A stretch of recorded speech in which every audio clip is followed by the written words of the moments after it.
ہمارے اہل سنت و جماعت میں ہمارے معمولات بدل رہے ہیں اور بڑی تیزی کے ساتھ بدل رہے ہیں۔ اس عاشورہ کے ایام میں امام حسین علیہ السلام کی شہادت ہوئی، میں نے خود دیکھا، بڑی بڑی مجالس ہوا کرتی تھی جہاں پہ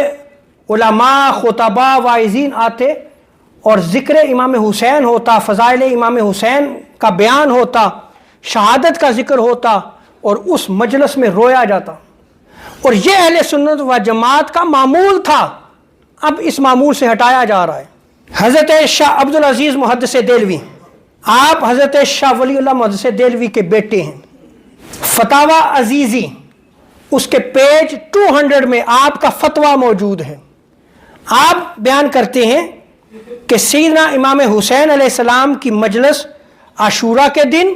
یا ایک دن یا 2 دن قبل اس محفل کا اہتمام ہوتا اور اس میں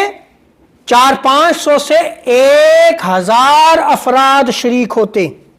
اجتماع ہوتا اور لوگ اکٹھے ہو کر درود پاک پڑھتے۔ اور حضرت شاہ عبدالعزیز محدث دہلوی فرماتے ہیں کہ جب لوگ درود پڑھ رہے ہوتے، فارغ ہو جاتے، پھر میں اس مجلس میں جاتا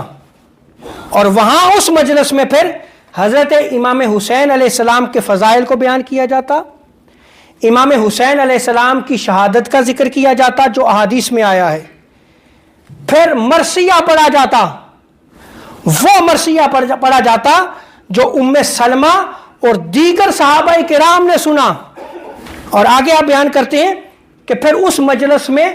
ان خوابوں کا ذکر کیا جاتا جو کتب احادیث میں نقل کیے گئے ہیں، جو ابن عباس اور دیگر صحابہ کرام نے دیکھے، جس میں جو بیان کیا گیا کہ حضور صلی اللہ علیہ وسلم کو اس واقعہ سے بہت دکھ اور رنج ہوا۔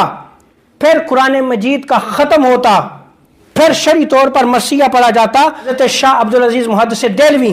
آپ فرماتے ہیں کہ میں زار و قطار رونا شروع کر دیتا، اور آپ فرماتے ہیں کہ اگر یہ عمل درست نہ ہوتا تو فقیر کبھی بھی ان چیزوں پہ عمل نہ کرتا۔